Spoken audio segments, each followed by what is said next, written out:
إخوتنا الكرام، السلام عليكم ورحمة الله وبركاته. خير ما نستهل به ندوتنا آيات من الذكر الحكيم. أعوذ بالله من الشيطان الرجيم. بسم الله الرحمن الرحيم.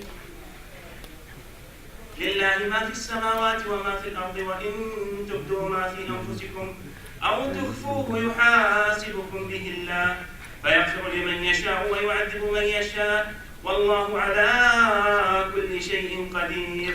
آمن الرسول بما أنزل إليه من ربه والمؤمنون كل آمن بالله وملائكته وكتبه ورسله لا نفرق بين أحد من رسله وقالوا سمعنا وأطعنا غفرانك ربنا وإليك المصير. لا يكلف الله نفسا إلا وسعها، لها ما كسبت وعليها ما اكتسبت. ربنا لا تؤاخذنا إن نسينا أو أخطأنا، ربنا ولا تحمل علينا إصرا كما حملته على الذين من قبلنا، ربنا ولا تحملنا ما لا طاقة لنا به واعف عنا واغفر لنا وارحمنا أنت مولانا فانصرنا على القوم الكافرين. صدق الله العظيم. الكلمة الآن لراعي هذه الندوة سعادة مدير عام مقر الملك عبد العزيز الدولي الأستاذ عبد الحميد بن حماد أبو العلي، فليتفضل مشكورا.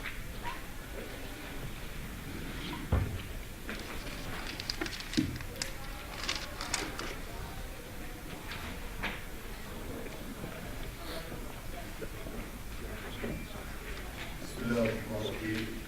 الحمد لله والصلاة والسلام على رسوله الكريم.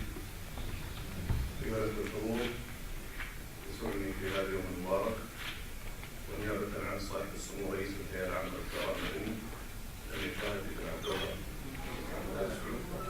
ومعالي نائبه البروفيسور محمد الصغير، وبالأصالة عن نفسي وعن إدارة مطار الملك عبد العزيز الدولي بجدة أن أرحب بالأخوة الحضور من الهيئة العامة للقضاء المدني والزملاء الذين حضروا من كافة الأجهزة الحكومية والكافة العامة للمطار، والضيوف الذين قدموا للحضور والمشاركة في هذا الندوة. كما أود أن أرحب ترحيبا خاصا بالشركة السعودية للأوزون برعاية رئيس مجلس إدارتها صاحب السمو الملكي الأمير عبد العزيز بن عبد العزيز، صاحبة هذه المبادرة الداعية لعقد هذه الندوة المتخصصة في مجال استخدام تقنية الأوزون للحفاظ على المحيط البيئي والصحي للإنسان، خصوصا في المواقع التي تتسم بالكثافة البشرية كالمطارات والمراكز التجارية والتسويقية. وبهذا الصدد يسرني أن أعبر عن شكري لكل من سعى وعمل لتنظيم هذا الملتقى للتعريف بهذه التقنية، والتي قد يسمع بها الكثير ولكن لم يسبر أغوارها ويصل إلى حقيقتها ومعرفة أبعادها إلى القليل. أيها الأخوة الحضور، يقول الله عز وجل: ولنبلونكم بالشر والخير فتنة وإلينا ترجعون. وفي الحديث الصحيح يقول المصطفى صلى الله عليه وسلم: ما أنزل الله داء إلا وأنزل له شفاء، وفي رواية إلا وله دواء، علمه من علمه وجهله من جهله. أيها الأخوة الزملاء، إنما اشتملت عليه الآية الكريمة وقول المصطفى صلى الله عليه وسلم: يفتتح أمامنا آفاقا ملؤها الأمل والتفاؤل حينما تصيبنا الابتلاءات وتحل بنا الفتن. أيها الإخوة، إن ما حصل في بلادنا خلال الأشهر الماضية من ظهور فيروس كورونا وقبله في السنوات الماضية من أمراض تنقلها بعض الفيروسات مثل حمى الضنك والوادي المتصدع وانفلونزا الخنازير وغيرها من الأمراض، وما سببه فيروس كورونا مؤخرا من قلق على مستوى المجتمع والعالم بأسره.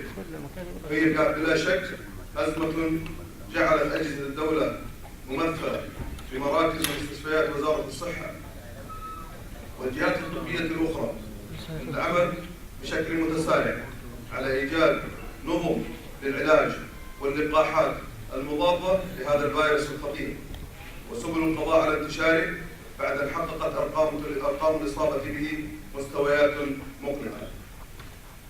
وعلى صعيد الوقاية كانت هناك جهود أخرى تقوم بها جهات متخصصة حكومية وبعضها تتبع للقطاع الخاص، تعمل بشكل دؤوب وسريع لاستشراف الطرق والبدائل الممكنة التي تتيح فرصة الحد من انتشار تلك الفيروسات في بيئة العيش والعمل داخل المجتمع. ومن ضمن هذه المساعي الحديثة ظهرت المبادرة الداعية لاستخدام تقنية الأوزون كأحد الوسائل العلمية والطبية التي أثبتت بعض النجاحات في القطاعات الصناعية لتحقيق مستوى النقاء والسلامة للحفاظ على الهواء والماء من تسلل الفيروسات والطفيليات الناقلة للأمراض للإنسان. واليوم يسعى مطار الملك عبد العزيز بأن يستضيف على أرضه ندوة استخدام تقنية الأوزون للحد من انتشار الفيروسات بمبادرة وتعاون مثمر ومشترك بين الهيئة العامة للطيران المدني والشركة السعودية للأوزون، وبمشاركة نخبة من الخبراء والمتخصصين الذين سيلقون الضوء على جوانب هذه التقنية وتطبيقاتها المختلفة ومدى إمكانية نجاحها واستخدامها في المطارات. أيها الأخوة، كلنا أمل بأن يكون مطار المؤسس كما كان تاريخيا هو الانطلاقة الأولى لصناعة الطيران المدني للمملكة، أن يكون كذلك القاعدة الأولى التي تنطلق منها المبادرات العلمية والبحثية التي تخدم الجوانب البيئية والحفاظ على الصحة، والتي هي جزء لا يتجزأ من رسالة الهيئة العامة للطيران المدني في تقديم خدمة نقل جوي آمنة وسالمة للمسافرين ومرتادي المطارات. أيها الأخوة الحضور، إن إدارة مطارات الملك عبد العزيز تتمنى أن تكلل هذه الجهود من خلال هذه الندوة للنجاح والتوفيق، وأن نخرج بنتائج إيجابية ملموسة من الممكن أن تساعدنا في الحفاظ على بيئة صحية نظيفة ونقية وسليمة من الأخطار تحمي سلامة ركابنا وتحافظ من خلالها على منشآتنا، لا سيما ونحن نقترب بتسارع مع الزمن من الانتهاء من المشروع العملاق لمطار المؤسس، وكل هدفنا وتطلعاتنا ونحو الارتقاء بمطاراتنا إلى مصاف العالمية وتجاوز المعايير الدولية القياسية لمواصلة السير على درب مسيرة النماء والرخاء الذي تقودها حكومة هذا البلد المعطاء بقيادة رائد نهضتنا والد الجميع خادم الحرمين الشريفين الملك عبد الله بن عبد العزيز، أمد الله في عمره وأنعم عليه بالصحة والعافية. أرجو للجميع التوفيق والسداد. والسلام عليكم ورحمة الله وبركاته.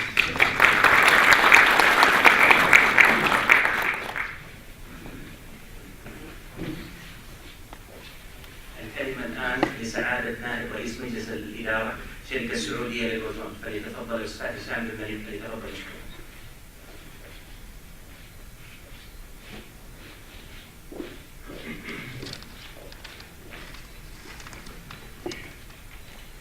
بسم الله الرحمن الرحيم. سعادة مدير عام مطار الملك عبد العزيز الدولي أستاذ عبد الحميد حماد أبلعي، ضيوفنا الكرام، السلام عليكم ورحمة الله وبركاته. بداية نشكر سمو رئيس هيئة الطيران المدني على موافقة سموه على عقد هذا الملتقى التعوي عن تقنيات وتطبيقات الأوزون التي تعقد بمشاركة خبراء عالميين مختصين بهذا المجال.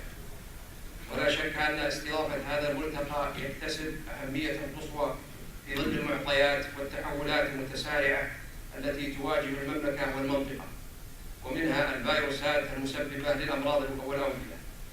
الضيوف الكرام، إن هذا الملتقى يستشرق آفاق تقنيات الأوزون واستخداماته المتعددة، ومنها على سبيل المثال تعقيم الهواء والماء والغذاء وغيرها. ويشكل هذا الملتقى منظومة مشتركة بين الجهات الحكومية والقطاع الخاص ليؤكد أهمية تبادل الخبرات والأفكار والمعلومات بما يساهم في تحقيق الأهداف العامة. في الختام لا يسعني إلا أن أشيد بجهود مطار عام مدير عام مطار الملك عبد العزيز الدولي والقطاعات الحكومية وشركات القطاع الخاص المشاركة في هذا الملتقى، وبالله التوفيق.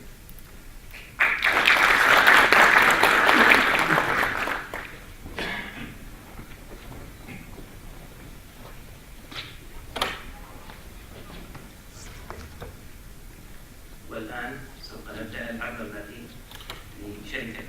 لشركة السعودية للأوزون.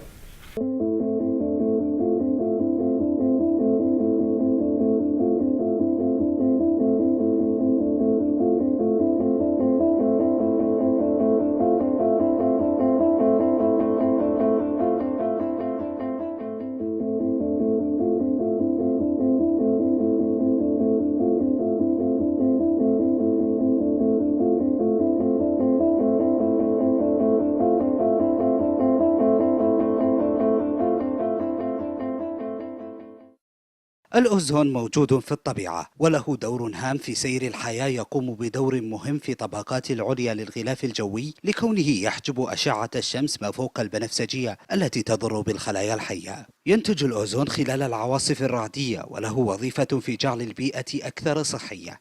الأوزون غاز لا لون له ورمزه O3 لأنه يتألف من 3 ذرات من الأكسجين، بالإضافة إلى أنه غاز غير مستقر ولا يمكن حفظه ويجب استعماله في حال إنتاجه. إن قدرته العالية المؤكسدة وعدم استقرار جزيئاته كل هذا يهيئ الأوزون لكي يكون فاعلا في المركبات العضوية لكسره الأغشية الخلوية الخاصة بالبكتيريا والفطريات وأحاديات الخلية وأعراض مسببة للأمراض والسلمونيلا. يعمل الأوزون أيضا على المركبات غير العضوية المتواجدة في المياه، إذ يسبب ترسب المعادن وله عمل طارد للحشرات. بعد قيامه بدور المؤكسد يتحول كليا إلى أكسجين خلال 30 إلى 60 دقيقة من بعد بدء الاستعمال، وينتج عن ذلك كون الأمكنة التي عولجت به خالية بالكامل من التلوث ومنزوعة الروائح الكريهة. إن اكتشاف الأوزون ظهر رسميا في عام 1840 للميلاد في بحث للعالم الكيميائي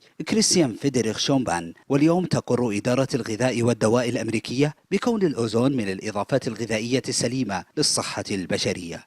بالإضافة إلى وزارة الصحة الإيطالية تعتبر استخدامه كحماية طبيعية لتعقيم الأمكنة الملوثة بالبكتيريا والفيروسات والغبيريات والعفن. إن البيئة الداخلية هي أكثر تلوثا من البيئة الخارجية ب100 مرة، ومصادر التلوث فيها متعددة، ومنها على سبيل المثال الأثاث والسجاد والموكيت والحيوانات الأليفة والنباتات والأزهار وغيرها مما يوجد في المنازل والمكاتب وغيرها. ومن أكثر الأشياء التي تساعد على تكوين العفن الرطوبة والروائح الكريهة الذي يتركه دخان السجائر وقلي الأطعمة، وبشكل عام تلك التي تنبع من المطبخ وحتى من المرحاض. وهناك عنصر أساسي للحياة ألا وهو الماء، وليس فقط تلك المخصصة للشرب والتي تشكل نسبة 30%، بل أيضا الماء الذي يستخدم لطهي الطعام والذي يشكل نسبة 70% المتبقية. في يومنا هذا وفي كثير من المدن الكبيرة وخصوصا تلك المهيئة بشبكات مياه والتي تسحب من الأنهار، فإنه يفضل معالجة تلك المياه بالأوزون أكثر من استخدام الكلور، وذلك لأنه لا يترك ترسبات سامة ولا يغير من طعم المياه. الأمراض المعدية التي تنقلها الأطعمة تشكل مشكلة في زيادة مضطردة، لأن أسباب العدوى لا يمكن حصرها في استهلاك منتجات ملوثة، بل أيضا استهلاك الطعام الذي كان على تماس مباشر مع أسطح ومواد ملوثة في المطبخ. إن أكثر من 90% من كمية الديوكسين الذي يحتك به الجسم يأتي مباشرة عن طريق أطعمة حيوانية المنشأ والتي نتغذى منها، فضلا عن نقلها المبيدات وترسباتها، والتي أيضا هي وبشكل خاص سامة، وأيضا فيروس التهاب الكبد المسؤول عن موت مئات الآلاف كل عام. دعونا ننظر إلى الأرقام. أولا، هناك 248 بؤرة تلوث بسموم عضوية موجودة في الأطعمة في إيطاليا. ثانيا، عدد الأشخاص الذين يموتون بالتلوث بالسموم العضوية في البلدان الصناعية يصل إلى 30% كل عام. ثالثا، حالات التلوث بالسموم العضوية في الأطعمة والتي تعود إلى السلمونيلا تصل إلى نسبة 45%. رابعا، الحالات التي تصاب بأمراض مصدرها أطعمة ملوثة منشأها المطبخ تصل إلى نسبة 35%. عدد كبير من الأشياء التي نحتك بها كل يوم تشكل ملاذا مثاليا لهؤلاء الضيوف الغير مرغوب بهم والذين يشكلون خطرا على صحتنا وراحتنا. لنأخذ على سبيل المثال ذلك الهاتف الخلوي، فلا شك أنه غرض لا يمكن غسله وتعقيمه بسهولة، وحيث تعشعش البكتيريا وتواصل العيش منتقلة مجددا إلى الجلد واليدين بالإضافة إلى الأذنين والفم. وهذا لا يكفي، هناك أمكنة كثيرة وحاجيات تستضيف أنواع متعددة من الحشرات. ففي حجرة المؤن تتكاثر الخنافس التي تهاجم الحبوب والطحين والبقول والفواكه المجففة وبذور عديدة. فضلا عن العث المعروف بعث الغبار، يعشعش وبشكل كبير بمفارش الأسرة والسجاد والمكيت وغيرها من المفروشات، فضلا عن نوع آخر يلوث الأطعمة النباتية المنشأ. هناك أيضا حشرات ملوثة تجد الورق والفرو والخشب والأقمشة ملجأ لها، بالإضافة إلى الصراصير التي تتكاثر في الأجواء الدافئة والرطبة، وباستطاعتها نقل عدد كبير من الكائنات المجهرية الناقلة لعدد من الأمراض. لهذا كله فقد عملت الشركة السعودية للأوزون إلى أن أصبحت تمتلك أجهزة عمليات التعقيم بالأوزون السريعة والمتنقلة، والتي تتميز بالمعالجة العاجلة في مكسورات الطائرات والسيارات والمطاعم والمدارس والأماكن التي تحتاج تعقيم وتطهير جراثيم والفيروسات والبكتيريا العالقة والطائرة. وتعتمد هذه التقنيات على نسب محددة من غاز الأوزون، حيث أن هذا الغاز خلال 15 دقيقة إلى 30 دقيقة بعد عملية التعقيم بالأوزون يتحول غاز الأوزون إلى أكسجين نقي.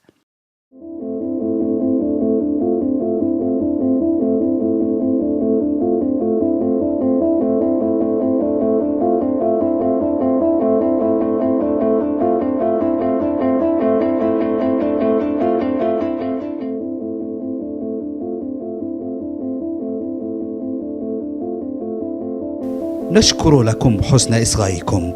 والآن مع الدكتور سعد جاسم، خبير تقنيات الأوزون بدولة كندا وعضو الاتحاد العالمي للأوزون والمستشار البيئي في الولايات المتحدة الأمريكية، فليتفضل مشكورا. السلام عليكم ورحمة الله. It's given me a great pleasure to be here today to make this presentation, and I appreciate the support given by the government of the Kingdom of Saudi Arabia and the other agencies and all the groups involved, the private sector and academia and other groups in this region. The title of this presentation is Ozone Problem Solution for Emerging Challenges, because we get new challenges every time. The time we think we solve one problem, we find out that it's another one. We need to deal with it. Ozone is a well-known powerful oxidizer and has been known for more than a century about the capability of killing microorganisms. Applications have been widely known in water and wastewater, and they start to get traction from many societies to keep a good quality of life and good health status for the public. And many of the big cities and in modern countries have been using it. Paris, London, San Francisco, San Diego, Los Angeles, Boston. That's one of the many countries we're using. In Canada, we have Toronto, Montreal, Windsor. Many of the countries that they know that this is one of the good ways of maintaining good health to people rather than waiting until the health problems start to accumulate. And it will be more costly to deal with that in the future. This is a simple way to show how ozone is formed and how it reacts. Oxygen molecule is it's broken by an electric charge. We break it into two atoms of oxygen. And those atoms of oxygen become very active, and they attach themselves to another molecule of oxygen, so it becomes O3. And this is a very unstable gas. And because it's unstable, it's very reactive. The more stable the gas, the more unreactive it is. So that's why ozone is very active compared to oxygen, and it's heavier, of course, Molecular weight is 48 compared to the oxygen, 36. That's why ozone settles on the lower level in the room when it happens. That's why even when the operation, when they have ozone, when they build ducts, they build the ducts to serve the head to be at the lower level in order to pull the ozone not at the higher level. And this is how it's formed in nature. When you have thunder and lightning happens and it breaks the molecules of oxygen to form ozone. That's why you smell the fresh smell after thunderstorms and all that. Advantages of ozone, I'm going to try to move fast because we have only limited time. So I hope I'll be able to answer many questions as much as I can afterwards. Advantages of ozone. There's a long list of advantages of ozone. This is just a good list of that as a disinfectant. It's being replacing many of other disinfectants because it's more powerful and produce a good result and a shorter contact time. And this is significant in big cities. And instead of building a huge reactor, you can reduce it by 3-4 times, if not even more, because ozone reacts much faster than chlorine, over 80 times, even for log inactivation of Giardia, which is one of the parasites.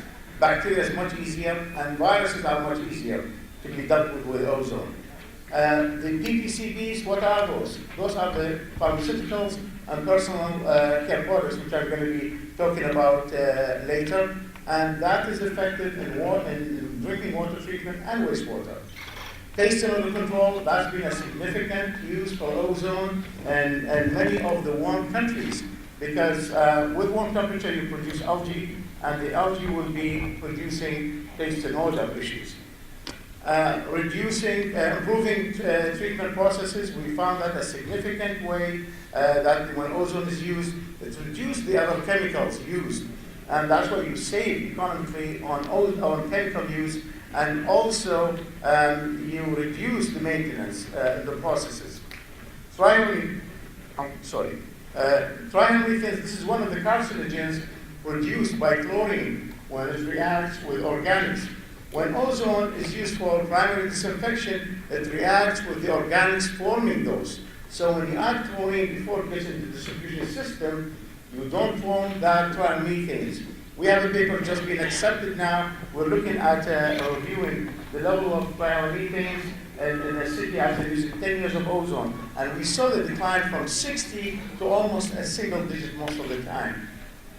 The elevated level of dissolved oxygen, that's very useful when you deal with the wastewater, especially when it goes afterwards to the lakes and rivers. And the advantage, it decomposes back to oxygen, and that's an important thing. The ozone safety advantage, you hear, and I read that in the papers and on Twitter, some people write, okay, ozone is dangerous and all that. I'll tell you officially, there is no fatality in ozone applications worldwide until now. That's not the same with chlorine or others. Because ozone decomposes to oxygen. And also, the ozone generators are built when there is a leak, when it reaches a certain level, it shuts down the generator automatically. And will not restart until the level goes down. Another advantage, ozone is not explosive or flammable. And that's why you see more use lately because of the people are comfortable with that. This table shows you, this is one of the data we use, and that's been approved in British Columbia in Canada, and basically we use it in Canada, United States. We follow this, and you see the levels of ozone. Basically, 0.01, 0.04, you start to smell it. And this is outside. When you have thunderstorms and all that, in fact, the production of ozone is even higher. The levels is being added here. You see here the level of 10 ppm. And this is, rarely you see that. Like when we use it for water, drinking water, or wastewater is way less than that. For drinking water is about 2 milligrams per liter or 2 parts per million or less. Expected to be fatal because we, as indicated, we didn't see anybody we didn't have any fatality until now, which is good. And that is if you get 50 ppm for 30 minutes. And that is when somebody smells the ozone, usually it's better to leave the room, and that's what we advise the people what to do. So ozone's become a dominant in water treatment, and many people start to use it as indicated in Europe, North America. North America followed Europe in that, as indicated. France, Germany, they've been leading into the applications. United States started. In Canada, Quebec, been using it, in fact, from the late 50s. Because of their links with France, they started to implement these applications. These are the PPCBs and the EDCs. PPCBs is the pharmaceuticals and personal care products, and the EDCs are the endocrine disruptors compounds. And this is a potential and emerging problem now because we have a continuing addition into the ecosystem of these compounds. When we take pills, the body takes only 25 to 30%, the rest goes as waste. It goes to the wastewater treatment plants. Wastewater treatment plants are not equipped to deal with these compounds, so it finds itself back into the rivers and the lakes. And if your drinking water system is not equipped by a strong oxidizer like ozone, you will have it in your bottle of water or a glass of water. What does that do? The studies show that there is, in fact, the studies we find on fish, because why they looked at fish, the scientists, because looking at fish is easier than looking at a human being, and unfortunately, it's the cost as well. The cost of study for epidemiology or toxicology on a human being, it's years and years of data you need. On fish, because of life cycle, it's about a year or two. So scientists visit these labs, they put tanks with water, fresh water, clean, no pharmaceuticals, and tanks with the pharmaceuticals in it. And they found some amazing things. The shape of the fish start slightly to change. The male fish, the head become more round like the female fish. And also the more problem they found, they saw that the male fish start to develop eggs and develop the organs, the female organs. And that's what they call it, feminization of fish. Some studies in England, they found that there are some impact on human beings, but it's still limited because they don't have enough data. These data start to generate in the last 15 years only. They found out that in males, that the number of active sperms start to reduce when they have high level of pharmaceuticals and endocrine disruptors. All these things, it make us look at suspicious about this situation and how to deal with it. And that's how science deal with that. Where do these compounds come from? And if you look at, that's a good example given by the EPA in the United States. This one is, like, first one is you have the, if you have animal farms. And we use currently worldwide a lot of antibiotics and steroids sometimes to make the cows get bigger and healthier and to provide a better economic outcome. Unfortunately, cows or other animals are the same like human beings. They use some of these compounds and the rest comes as a waste. And many of the farms which I visited, they put that in the water that the animals drink.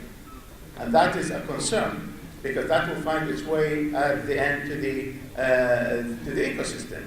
Also, from houses, some people flush their medication in the toilet, or even, the human waste that goes in the toilet is heavy with these pharmaceuticals. That goes into the groundwater, and that's another issue, because it starts to develop and accumulate. It's not in the circulation. And you see here the effluent from wastewater plants, and in the lakes and rivers. And many of the lakes and rivers, they are the same location. You have the source and the intake pipe for the drinking water. And the city where I came from in Canada, the intake for the drinking water plant is downstream from the sewage discharge of the same city.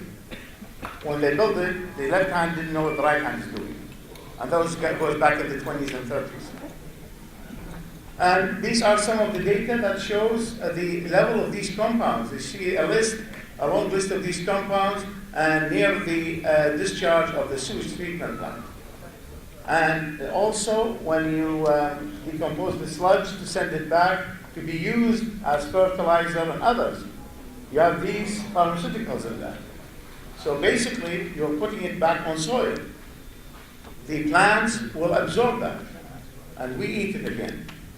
So it's a circle which is not a good one. What do these compounds do?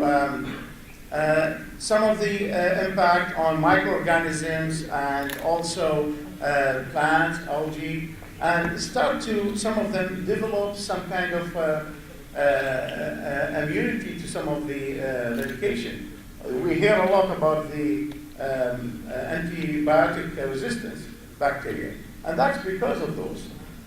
Reproduction growth will start to change with certain animals when it comes to that.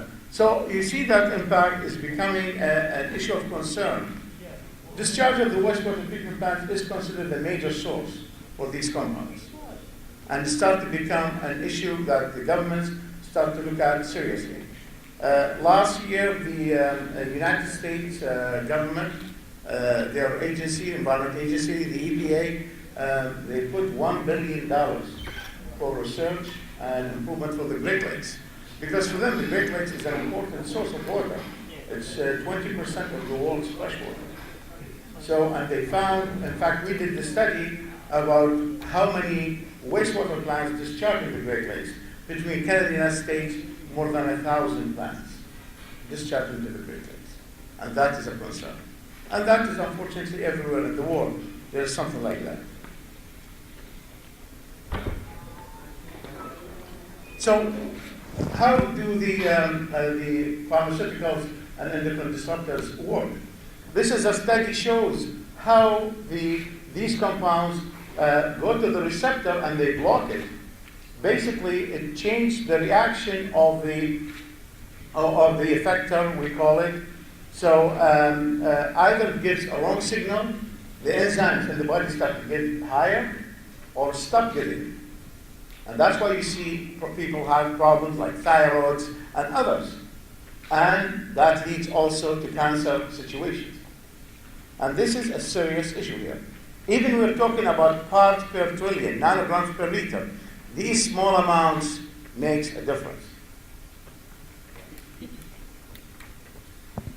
Antibiotic resistance, that report came out, in fact, last month. The World Health Organization indicated that in the data they have in 114 countries, it looks at that the antibiotic resistance is a major problem in 114 countries. This report was released only last month. And they looked at that as a problem, a major problem. And you see outbreaks of disease in hospitals. Hospitals are quarantined because of that, because they don't lose control on the bacteria and the viruses in the hospitals. Why should we get concerned? We should be concerned because this thing is everywhere. It has an impact on the public, on the ecosystem, on the future generation, because this is a growing thing, because this is not like a bacteria. When you have an E. coli in your body, certain strains of the E. coli, you get sick quickly. But chronically, with these compounds, you see the effect after 10, 20 years, maybe longer. But then, the recovery is too difficult, because your body has changed. Effects on wildlife in Lake St. Clair, near the Canadian side, they found fish with eggs in them. And that's local. That was done about 10 years ago, they found. There are a lot of studies going at the University of Waterloo in Ontario on that, and it's becoming an issue of concern. And in the United States and Canada, the United States, in fact, in 2002, they did a study, they released it they looked at 80 sites and never failed. All sites were full of these compounds. All these sites were found, no site was clean. And that is normal, unfortunately, because of the way everybody is doing things. So how to deal with these things? Ozone has been found can deal with these problems. One of the things we need to look at, there is no silver bullet, and it doesn't work everywhere the same way. That's why, because water quality is different from one site to the other. Temperature has an important role, pH, alkalinity, all these factors play a role on the impact of the treatment. So sometimes you see ozone or ozone with hydrogen peroxide, which we call it advanced oxidation. And we did some studies, and we have it published and shows the impact of these oxidants. You can remove 90% or more. And what I'm talking about, when you have nanogram per liter part per trillion, and you remove 95%, that's a great achievement. And this is some of the data showed by use of ozone removal in a sewage discharge. They did that study near Colorado. Dr. Shane Snyder, he's one of the leaders in the ozone studies. He did that, and it is amazing. You see the removal amount. They did pilot study and also one of the treatment plants. They looked at pilot and full scale to do that, and bench scale. And to compare, of course, the pilot mimics more the full scale more than the bench scale. For drinking water, this is a data show you directly the impact of ozone. We put the lower level here, you see a target of 90 or 99%, it depends on different time of the year, removal of parasites, which is cryptosporidium. And we saw the removal, and those are actual data calculation from one of the sites. And we saw the removal by viruses here. It's over 30%, 30 login activations. What does that mean? You're talking about 99.28 nines after that. It's like 100%. Because in science, sometimes you don't put the 100% because statistically they don't do that. But this one shows how powerful ozone is. That's why when you deal with bacteria and parasites are more difficult compared to the viruses for ozone. And also here, when we looked at the Detroit River, Detroit River is known one of the most polluted rivers in Canada and the United States. Because you have industry pumping into the discharge, auto industry, sewage treatment plants. There are sewage treatment plants, unfortunately, on the Michigan side. More than 1 billion gallons of untreated sewage goes out when there is a heavy rain, because they don't have the economical capability to rebuild or advance the system. When you see here, these are you see the yellow blocks here. This is the removal when you use ozone. And here, the navy blocks, these are the conventional. So you compare 20 to 30% to over 90%, which is better. I think you don't need to think too much about it.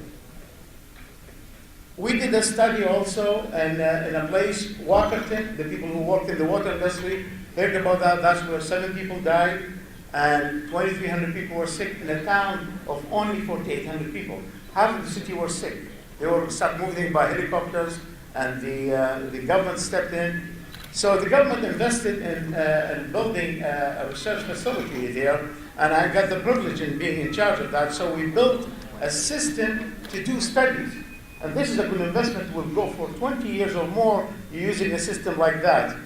So what we used to do, we go and see what cities they have problems. We take their water, we bring it, and we have big tanks, and we fill it up, and we do the study online, and we do a control site versus the one we do the changes, and we see how the difference is. And that is a dual train pilot plant here, what you see, and the red buttons here shows that there's where we take samples from. This is the ozone system we built, and you see how sophisticated and detailed, because we want to go into good details. Because if you want to do research, you need to go all the way. And one of the studies here received the best paper published 2009 and 2010. It was on the removal of pharmaceuticals using advanced oxidation in one of the Great Lakes. And this is the pilot system, the research facility.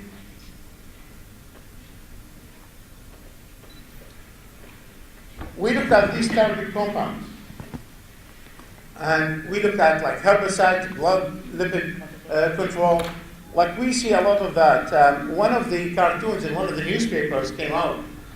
Somebody went to the doctor and they said, "How I have this problem, this problem." He said, "Drink 3 glasses of water because you have all this medication in it. You have Prozac, Lipitor, you have cholesterol, you have medication for blood pressure, because those are the amounts that people use more. And ibuprofen you find it all the time. And something else we don't think about, caffeine. Caffeine is always in water. People think that they say you don't drink coffee. They do, indirectly. They have it when they drink the water. There's always a trace of caffeine in the water. And your system starts to build. But when you use ozone, it removes all that. That's what we found present in the water. Different compounds, and it varies at different times of the year. Why? Because when you have heavy rain, it washes especially the agriculture area, and this area where we did, it's agriculture and animal farms. It washes these compounds into the lakes.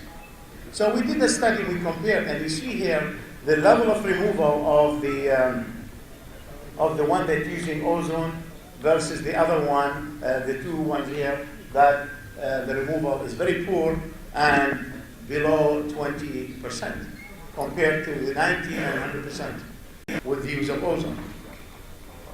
Some compounds are more resistant because of the molecular structure. That's why you need to use, we used only 2 milligrams per liter, very low amount. And we achieved that. If you go to 3 or more, you'll be able to have 100% removal, and with the others as well. The other thing that ozone deals with is the cyanobacteria. The blue-green algae, and that's in every warm climate, blue-green algae produce toxins.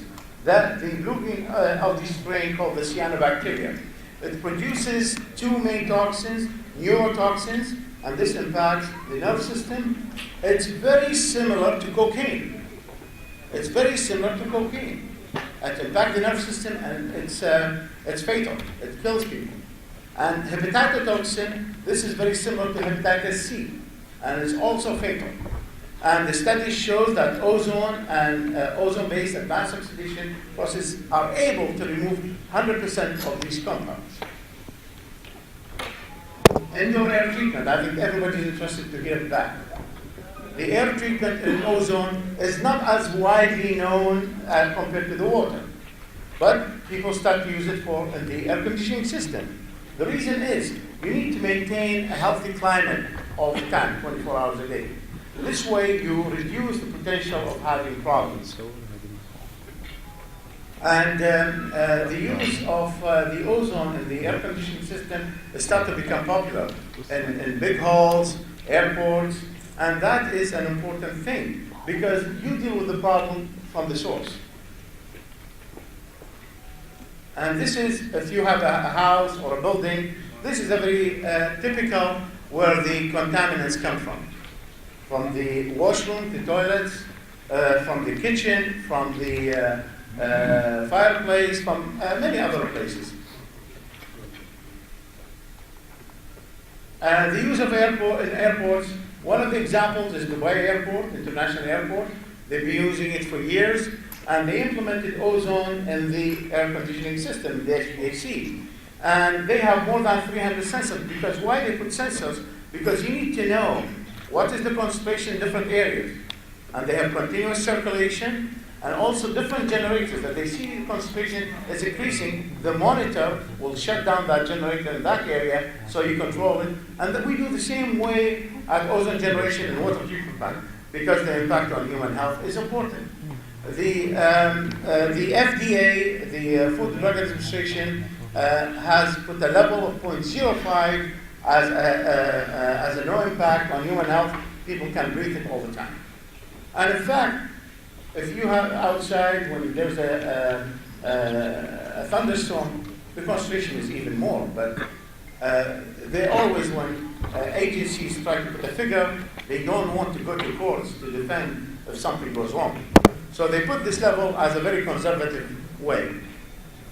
Back to the airport in Dubai, the passengers, after 1 year, they noticed, it's always clean, smooth. Even some people smoking, you don't smell the smoke. And that is one of the good things about ozone. Remove odor in the air and also kills the microorganisms. And they do that in the big halls in the United States. And they have a place, they go for entertainment, and they stay 24 hours.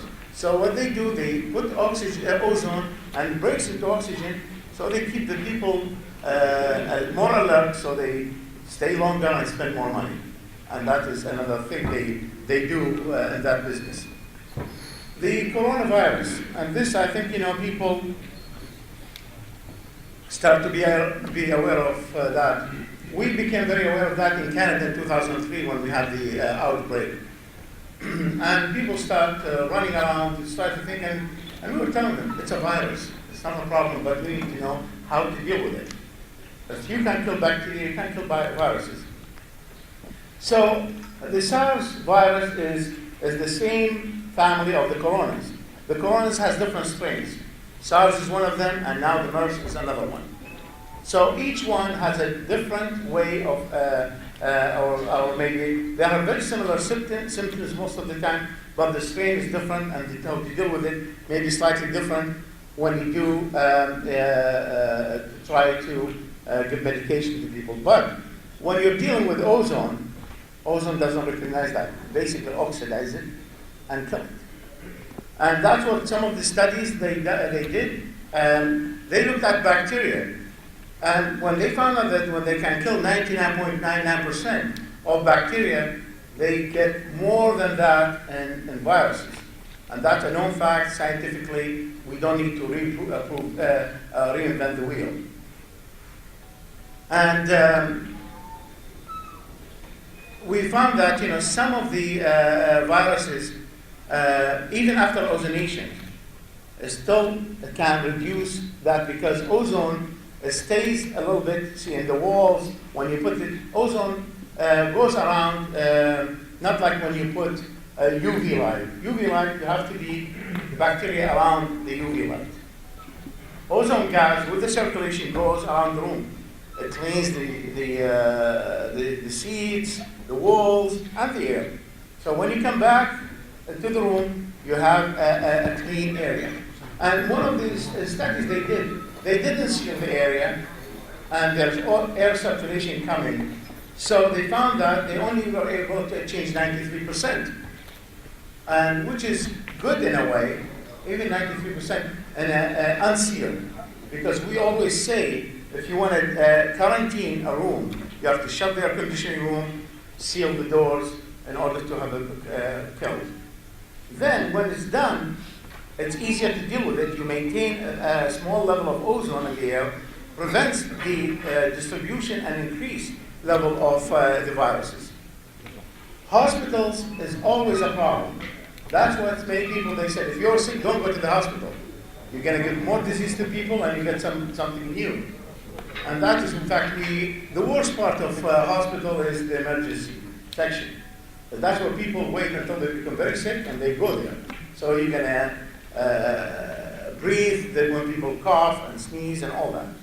So that's why you need to look at how do you deal with that. And even in the laundry, they found some hospitals when they use ozone after they wash the laundry, because sometimes when even you wash the laundry, you might not be able to remove all bacteria or maybe other viruses.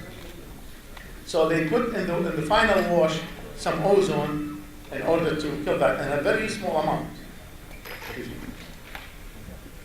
This case in Canada happened only last year. There was a hospital, they had 7 patient rooms in one ward. In a 14-room ward, it became infected with the MRSA, which is a methicillin-resistant staphylococcus aureus. Am I saying it right? Okay, I'm not a medical doctor, so I find difficulty sometimes pronounce it.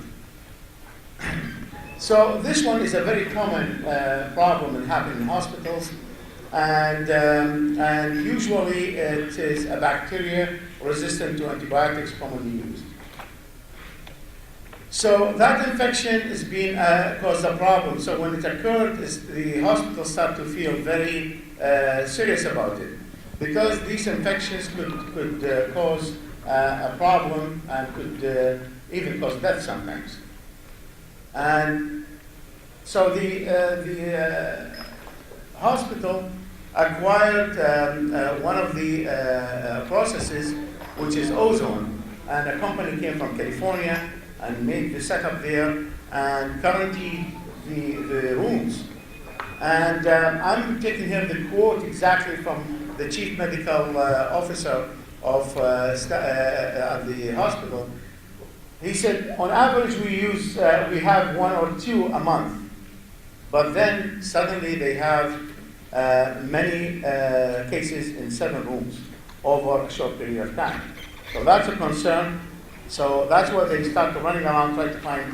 So when they bought the ozone system, they found that they were able to achieve 100% of these MRSA, which because they wanted the 100% because they said even if you look at 0.1%, that could accumulate with time afterwards. So when you kill it completely, that's a good achievement. And also the elimination of the war, it was an impact was immediately. They did quarantine slightly over an hour, and then they shut it down and they let the ozone decomposes, because you're not supposed to go inside the room when there is this thing happening at this concentration, because this is over the 0.05. We're talking about 2-3 milligrams per liters, up to 5 they were using. So they took 120 samples, swab samples, and they found a complete removal of these bacteria, inactivation of the bacteria. But they said, the appreciation came when they saw even 6 months after that they did not return. So basically, you kill the spores, you kill the basis of that, so it does not happen. Because if you leave a small amount, it will start to go again. And that was a good thing they found. Ozone also could be used in sanitation and water. If you want to wash halls, or you wash places, bathrooms used by the public. Because if you have big holes, and especially here, when people come to Hajj or Umrah, there are locations used heavily by a group of people. Somebody may be sick and all that. So you can sanitize it by water, which has ozone, and that will decompose, and you are disinfecting the whole thing. And there are portable units. And I think there are representatives from companies that you can talk to afterwards. They are here. They can give you a good example about these units. And this is a sample of this equipment. You move it around and you spray it. It's like when people, you see them when they spray a garden with a pesticide. This one is with ozonated water. And it's very simple and easy to use. Also, one of the things that we found, 10 years ago we got involved in a project. And this is, I think, will be of interest to the kingdom here, because of the lack of fresh water here. In Canada and the United States, unfortunately, in some locations, especially around the Great Lakes, people don't care about water because there's plenty of that. But still, it's become a problem. Because the discharge into this fresh water started to become a problem. So 10 years ago, we worked with one of the greenhouses, and greenhouses, they built like a glass or a plastic house where they do the tomatoes or cucumbers or others. There, because temperature goes minus 20 degrees centigrade and stays for weeks, and it warms up maybe to minus 10, which is it's not healthy to use for any agriculture use. So, and that has become over $2 billion industry. So what we did a recycle. We have 110,000 liters a day. which is about 25,000 gallons a day. We built tanks and we put it back into the system with fresh water, and we ozonate it and we use it back into irrigation. And the system is working beautifully for the last 10 years. And the tomatoes are so healthy and stay longer. And this is a picture for that location. A very healthy product, and you know, they can't keep up. In fact, the United States start to buy a lot. This one is Southern Ontario, here where we are, and become more popular, start people to look into that. So, in conclusion, these are some of examples of how can we improve the quality of life. Drinking water, wastewater, agriculture, hospitals. So, we call this as best management practices. How can we improve it to improve the quality of life for people? And maybe it's a good time to be proactive. So you prevent problems before it happens. By that, I end my talk, and I welcome any questions.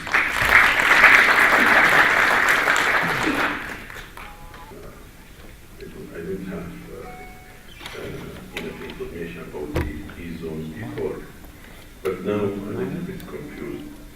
I know the zone, it's a layer in the high level in the sky. You said it's heavier, it is on the ground, so this confused me. I know E-zone, it's a molecule O3, but on which it is gas, it is solution, it's solid. How you mix it with water? HO3, I don't know water, H2O. So you mix the molecule, or you put it in solution shape. How it look like? Thank you. To answer the first question, we make ozone. We make it on site. Basically, we bring oxygen or air, and we put it into a generator, which they have what they call dielectrics. And that's where we put the electric charge, and that will break the oxygen, and with the mix it becomes ozone afterwards. Then we inject it in the water as gas, and it dissolves in the water. And the thing is with about ozone, you can't save it. And that is one of the advantages from safety. It breaks down to oxygen afterwards. So that is about that. So it is a gas, and it dissolves in water, and of course dispersed in the air. The ozone is there because that's produced naturally. But we make it, I would say, it's a man-made. This one we do it industrially. We make it on the ground. And that's why you have to build it on site. You can't move it in bottles from one location to the other. My question is HO3. Yeah, it's O3. Yeah. O3 is heavier than H2O. Yes. But we know it is in the higher space. Not if it's heavier, it should come to the ground. Well, because of the gravity issues, and when you go to the outer space, it's not the pressure and all these situations different. Like that's why people float, because the pressure difference and all that. That's why you have that gas level there. When you come down here to the level of the Earth, you have different pressure and different gravity impacts.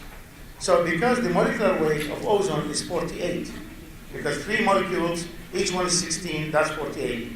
Generally, the air is mainly oxygen, nitrogen, and it's lighter, so the ozone comes down. So when we build ducts to pull any ozone when there is a leak, we put the duct close to the ground, because when ozone leaks out, it pulls it out. And we have monitors that start the ducts automatically as well. That is when we say it's heavier. It's different from the one up there, because there it's a different, it's a God's will how it was built that way, because the outer space and all that.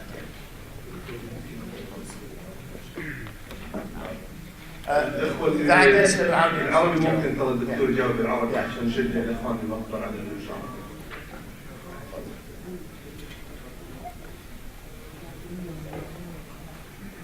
Assalamu alaikum. Actually, I would like to thank you. It's a fruitful lecture regarding the ozone, and I have several questions actually, very important for me. First of all, what is the remaining period time for ozone to be completed or to be an oxygen? In minutes. Minutes. Okay. Within an hour, all ozone usually decomposes. And usually, as I say, we have a circulation. So, but if you put 20 milligram per liter, it does not decompose. يعني إذا حطينا 20 ملغرام التكسر الجزيئات أبطأ يكون لأنه كمية أكثر. كل ما يكون الكمية أقل التكسر بس خلال دقائق.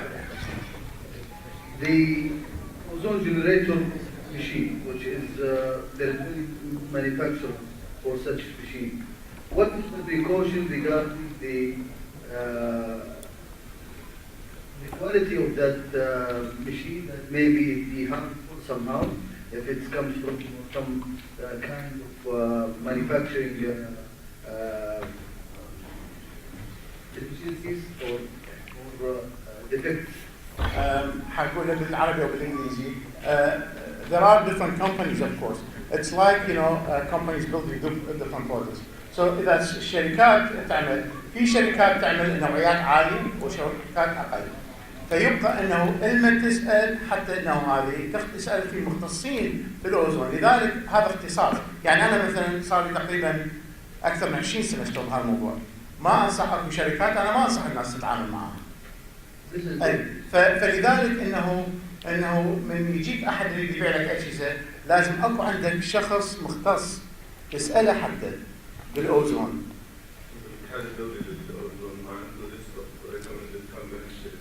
في شركات وفي يسال انه مثل انا عندي كذا قضيه اللي تتعامل فيها. يسالنا الاتحاد العالمي للاوزون واحنا مستعدين نجاوبه، بس شنو عموما من تريد تصمم اجهزه، لان هذا مو مثل الاجهزه الصغيره هذا بحث اخر، بس بتيجي على الاجهزه الكبيره المعامل وهذه لازم اكو جهه مختصه اللي هم المستشارين حتى تتعامل وياهم، حتى هذول هم يتحملوا المسؤوليه من يحطوا الاجهزه.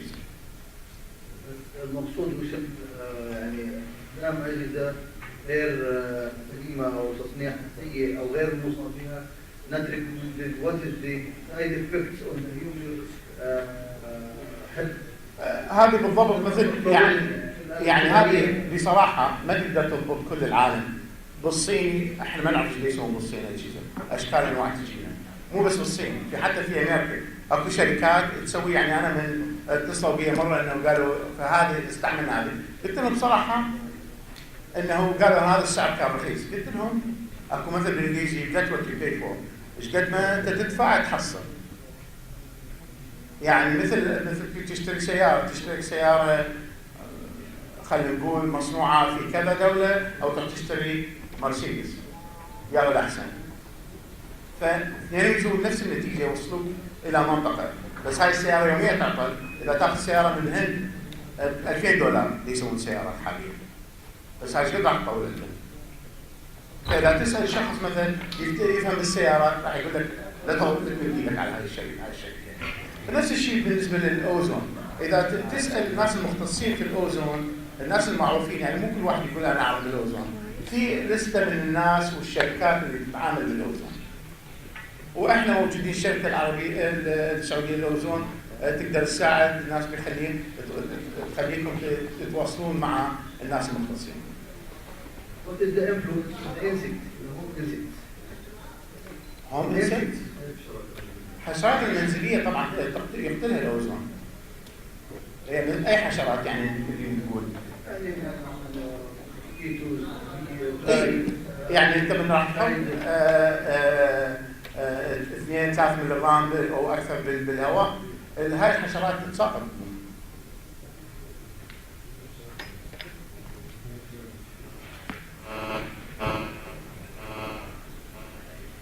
السلام عليكم. Thank you. I have two questions. Basic of this question, particularly to Fiona.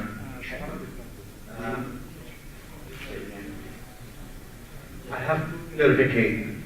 This question is from technical point of view. and application. Clear correctly? Mind? بدون المايك. طبعا النقطة الأولى the very basic information I want to get from you, ozone is being generated physically and from electrical charge, right? Then on the transmission by electrical charge, the molecule of O2 combined with another O2 breaks تنكسر وتبقى واحدة من الذرات. Right. Okay. The application and the impact of this physically, as you know, during the presence of a human being, my concern in terms of a free radical, which is it might cause by this electrical charge and the transmission from O2 to O3 as a nuclear. الالكتريك تشارج يكون في داخل الجهاز مو برا. بس كل شيء بالتركيز نرجع، ولذلك دا اقول ال FDA قالوا 0.05 مثل ما تاخذ حبايه الاسبرين لوجع الراس، بس اذا تاخذ العلبه كلها تموت. فهل معنى الاسبرين مضاد للصحه؟ لا، بس دائما في اي قضيه كيميائيه، انا كيميكال انجينير، اي قضيه كيميائيه التركيز قضيه مهمه بالتعامل. فلما تحط 50 ليش انا ما حطيت التيبل الكونسنتريشنز 50 بارت بير مليون، 50 بارت بير مليون لازم نحط جهاز التركيز العالي برا، يعني في غرفه مغلقه وتجتمع، وده نقول ان هذا ممنوع انه واحد يوصل. That's what it has to be very clarified, because we know if anything it might cause and become free radical, especially in the human being, as you know what you call the free radical impact in the molecular what you call of human being, since most of the human beings the composition is water, and it might end by carcinogen. اي بس هذه الفري راديكالز مثل ما قلنا الاوزون يتجزأ بسرعه وخلال ساعه يتجزأ الاوزون، فهذا اللي نقول عليه لازم انت تحصل الشخص في غرفه وتحط الاوزون. احنا بدنا نقول التعامل مع الاوزون لازم يكون عندك سنسرز، من في سنسرز يطفي الجهاز مباشره، فحتى ولازم الشخص يترك الغرفه. So that's mean what you call, this is what you call equipment, it has to be like any equipment, and I'm sure what you call there is some restriction. Of course. Okay. طبعا. ولذلك هذا التيبل معتبر من قبل الحكومه الكنديه والحكومه الامريكيه كمان. Thank you. Assalamu alaikum. وعليكم السلام. I have two questions. With regard to Corona, now from this presentation, I know that ozone is used as environment treated or disinfection for germs and things like that.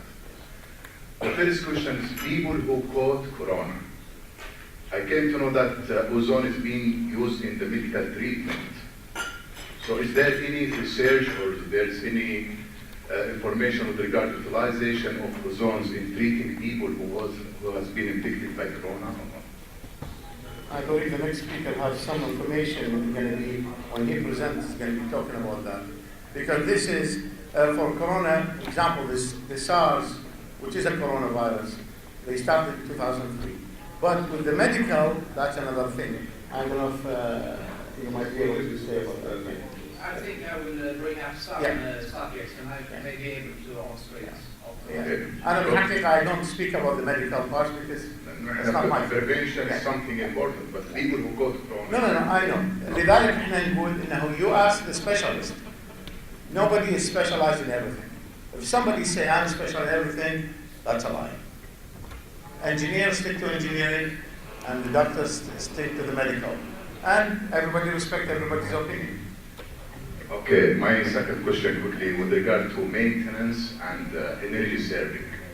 I came to know that utilization of ozones is used as saving in with regard to maintenance and some other chemicals that can be substituted by ozones, especially in the water treatment plants and on the HVAC systems and other things like that. And energy saving. Really, I don't know, do you have a record of how much is saving in We have a study, we compared an operation of a water plant 1 year before implementing ozone and the next year after implementing ozone. And we went in defined details, electrical use, chemical use, And in fact, we did not include the labor use because it's less. Because reducing some of the chemicals and removing some of the chemicals reduce labor use. The paper was published, and it was published in fact 2004, and it was one of my master's students I was supervising. And كان التخفيض بالmaintenance cost on chemicals $247,000 in 1 year. I could also add, because I think I heard HVA systems and a closed loop system where partially is using ozone technology, you are able to save up to 25% of the energy cost. One of the things also, because you don't develop a mold and inside the tubes, the ducts. This one they have to take it apart and clean it regularly. When you put ozone, the mold will not build inside the ducts. And that's a major cost in labor. Maintenance. Downtime as well. السلام عليكم. أنا مهندس إقبال السرايح المؤسسة العامة لتحقيق الأنواع المالحة. في عندي أنا فقط استفسار عن أثر الأوزون الأو3 في تحويل البروميد اللي موجود في الماء أصلا إلى برومات، وهي مادة يعني مسرطنة بالنسبة للكلى ولها آثار سلبية على الصحة. أنا يعني سعيد إنه أنت سألت على هذا السؤال. البرومايد ايون اللي هو املاح نوع من الاملاح من اوزون حامل حسب تراكيز معينه راح يكون البروميد حسب منظمه الصحه العالميه والاي بي اي وكندا هيلث كندا 10 مايكرو جرام بير لتر الحد المحدد. اذا ليفل اقل من 50 مايكرو جرام بير لتر من البرومايد with controlled ozone، وانا say controlled ozone مو تحط 10 ملي جرام بير لتر بالماء وما تتوقع يصير بروميد، لا you meet the disinfection requirement. However, the bromide, especially when you have that, there are methods to reduce it. The addition of ammonia, a small amount of ammonia, produce a chemical called bromamine. Bromamine is neutral, and that is many of the utilities in the United States. They do that مع الأوزون when they use ozone, and approved by the EPA. That is one way. The other thing about bromine, a study just finished last year. We were involved in it for over 7-8 years. And it shows the false claim about bromine as a carcinogen. The EPA, when they established the level, they injected potassium bromide in the blood of the lab animal. And bromate is supposed to be going to the stomach, not to the blood. يعني إذا استخدم أسبرين، إذا حطينا لك الأسبرين بالدم يسبب لك غير مشاكل، ما يروح وجع الراس. So the study we looked at, and it cost over $500,000, and the International Ozone Association put more than $50,000, in fact about $70,000 into that. We found that when it's getting ingested, enzymes in the stomach neutralize the bromate in seconds. Bromates are gone. So that study has just been published in one of the medical journals. And the EPA is aware of that. So the EPA were thinking about reducing the level from 10 to 5. And of course, who's pushing for that? The chlorine lobby. This chlorine lobby is $1 billion business in the United States. And والشخص اللي كان يشتغل فيها هو واحد من المختصين القاعد بالاي بي اي، كان هو مدير الابحاث وهو دار البحث هذا. وهذا البحث مثل ما قلت انه نشر في العام الماضي. فلذلك الاي بي اي وقفت العمليه انه تخفيض الليفل. نكتفي بهذا القدر من الاسئله. اذا في سؤال اخر سؤال فقط. معلش. السلام عليكم. اولا اشكرك استاذ عبد الحميد على هذه الفرصه المفيده بالنسبه لنا جميعا. سؤالي تحدثتم عن كورونا وكذا، تعاني جدة وبعض المناطق من بعض الفيروسات وربما نتيجة بعض إما حشرات إما أشياء معينة يمكن أنتم تعلموها أكثر. لماذا لا يكون هناك تعاون مباشر مع وزارة الصحة للقضاء على مثل هذه الفيروسات ومدى انتشاركم يعني في مناطق اخرى. انا اخشى ان يكون التركيز على جده مثلا على الرياض وكذا، ولكن في اماكن اخرى مهم انكم تتواجدوا فيها. وشكرا. الشركه السعوديه الأوزون حاليا تتصل بكل الجهات الرسميه ومن ضمنها وزاره الصحه بهذا الموضوع. واحنا يعني نامل بشكل مباشر انه نتعامل ونعمل الابحاث، لانه احنا كيف وصلنا لهذه النتائج بالمياه وغيرها؟ بالابحاث قدرنا نعرفها والتطبيقها. فاحنا مستعدين للتعامل مع كل ووجه دعوات لكل الجهات الرسميه بهذا الموضوع. وضحت الفارق الذي وانا ودي اشير نقطه ذكرتها هو تقنيه الاوزون ربما لم تدخل نطاق الاستخدام والتطبيق الكامل من المملكه. احنا الان في مرحله استشراف استخدام هذه التقنيه في المجمعات الموارد البشريه وتحديد التركيز على المطارات من المطارات الموارد البشريه الكبيره يؤمها ملايين المستخدمين السنويين. فهي عام القرار المدني سوف يكون ان شاء الله في حلقه وسط مع وزاره الصحه في حال نجاح فكره تطبيق الاوزون بالمطارات. فبالتالي يعني سؤالكم محله احنا ما زلنا في مرحله الاستشراف ولم ندخل في مرحله التقنيه التطبيق اذا كان ان شاء الله، لكن ان شاء الله تكون النتائج يعني طيبه. Now I will introduce the second speaker. He is Engineer Jan Elmer. He is civil senior engineer, expert in ozone technology, and chief executive officer in the three company. The title of his lecture, he will talk about how to use power of climate ozone in your company and improve the environment.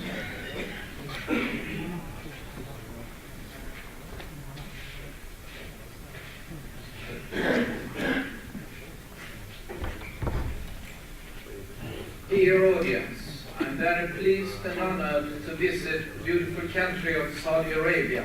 I'm also honored to be invited here in this session, and I will try to send my big regards to the General Aviation Authorities as well as Dr. Mr. Sami, who has been inviting us here for this event.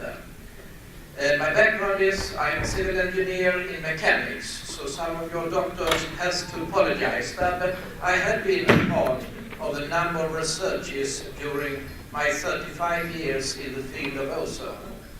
And I can also mention that it is more than 20 years since I last visited the Kingdom of Saudi Arabia. I was a part of the build-up of the green belt in the central Saudi Arabia in Burayda, who designed a lot of the water systems in my early days of my career. And I'm very happy to see the country has developed so nice again. We'll see if I can. Oh, we can see. Probably, if we had it there, I can. That would be fine. I just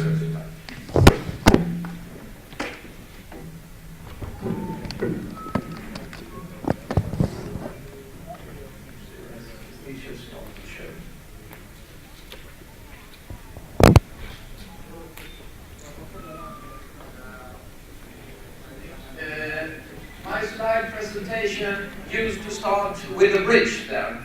And why a bridge when it's ozone?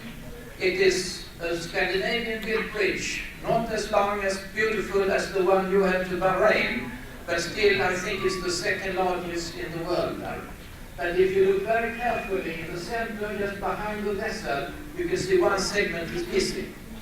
And for ozone and to introduce the technology, I used to symbolize that segment will be you, because unless you bridge the competence to me, I'm not able to generate the design which is used in the samples there. So we need all the segments to fulfill our commissions there. And that's why I'm so honored and pleased to be here today.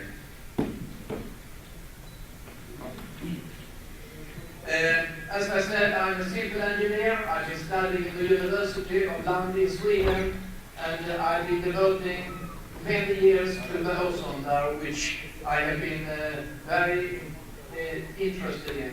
And now, right the last months or years, I've been working with a Professor Harsha in the University of Oslo, who's actually doing some tests with some of the diseases in the blood system, actually. And there I'm standing for, I think they have 10 PhD students working on different samples there, and it has been very encouraging. But I cannot publish too much about it right today, though, because it's still not finished. And I have also to send a big regards to the Copenhagen University, because they facilitate a lot of tests in the environment and the air treatment there.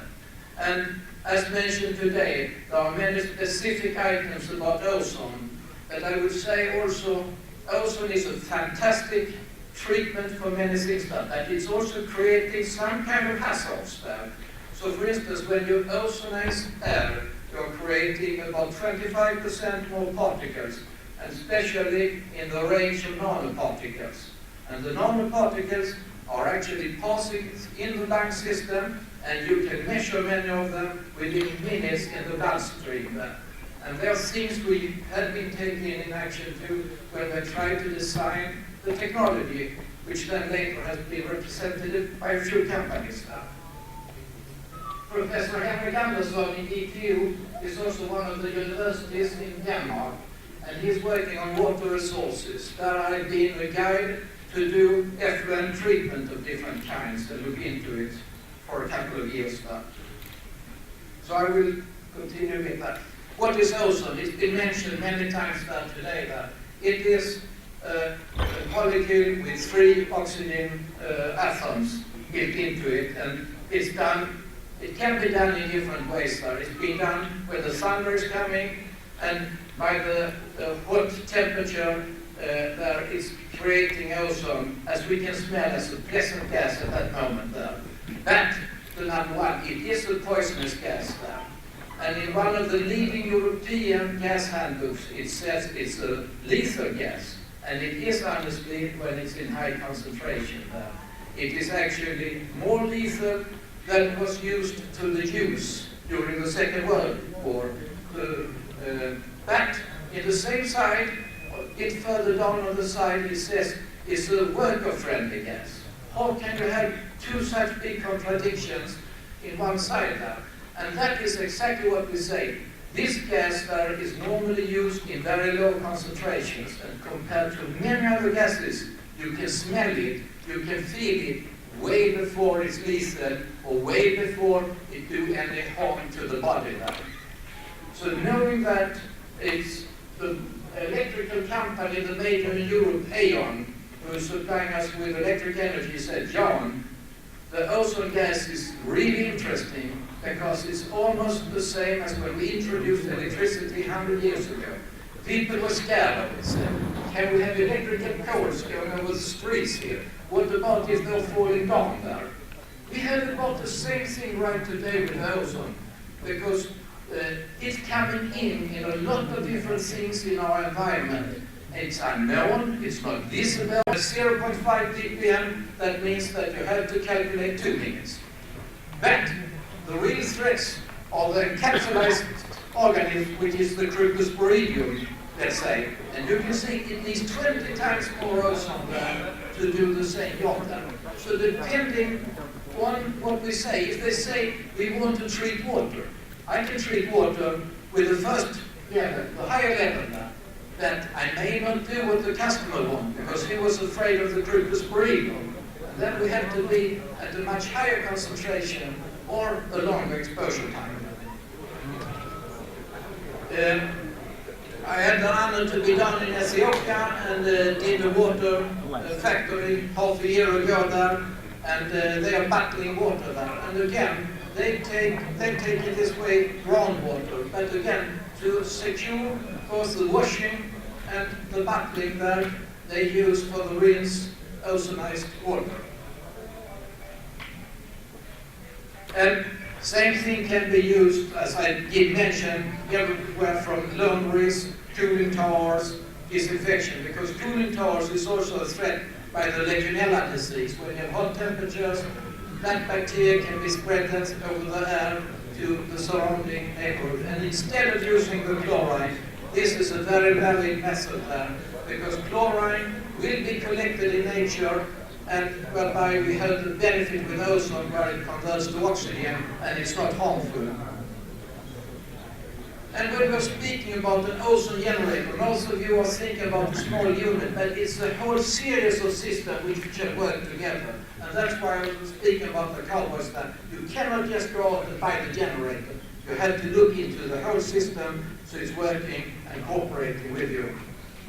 And the small generators consist most of the compressor, air dryer, high voltage systems, and they can in themselves should be studied because there can be threats, they can be disturbing your radio system, so you are complying with the different regulations there. Because we are normally working between 2.5 kilovolt to 10,000 kilovolt on most of the generators there. And when you are at the higher range and perhaps also high frequency, you have to make sure that you don't interfere with systems around you. And other complete knowledge part there is, as you mentioned, that this is a gas we are generating all the time. And how do we get it into the water there in many places there? There are different technologies. Mainly the easiest if you have an aquarium at home. You use a small ceramic stone and let it bubble there. But again, studies that shows, should you do that efficiently and not sending out ozone gas, you need to have a water table of 4 meters above that bubble stone there to make it somewhat efficient there. So again, if you do it the easy way there, you may totally send it out to the environment there. So again, it needs its technology. And the finer the bubbles are, the gas bubbles, which is being going into the water, the larger total surface to the water you have, and the more you can transmit there. So there you have the bubble stones, but you have also the injectors. The injectors are excellent, I would say, if you are at the optimum level. But again there, what is optimum level? For you it's almost impossible to know. For the scientist, that means that you have to have a very small amount of ozone to a large flow of water there. Then you can dissolve 99.9%, that's wonderful, which it says in the leaflet. But many times that's not reality, because you need a lot of gas in the water to be able to cure your cryptosporidium or other things there. I have been very much encouraged by the membrane technology. The beauty with that technology is that you can actually transfer the gas in the molecule form directly into the water without going to the bubbles. Then you have the voiding. There are some samples that are still too expensive for the normal use there. But I can see that technology is rapidly being developed. And especially when it comes, because in many times it's not only the ozone you want into the water, it's the oxygen. And then the technology is already coming more upon. And thanks to your fellow in Canada, I would say, they're leading that technology, and there is coming some very, very interesting parts there. So there we can see new methods coming in to make this total system work better for us. Here's the practical example. This was done about 5 years ago. I came up to a salmon producer in Norway. It was a total mess in the system there. We convinced the owner there, you are calling every 4 months and saying that the generator is not working, the system is down there. And many times it starts with the design of the system, and that's what I want to convey to you. Try to go with good established company.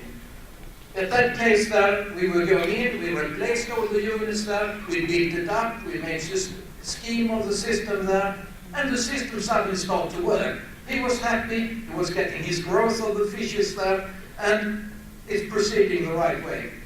Now I take a big jump. This was another, and it's more for the port authorities.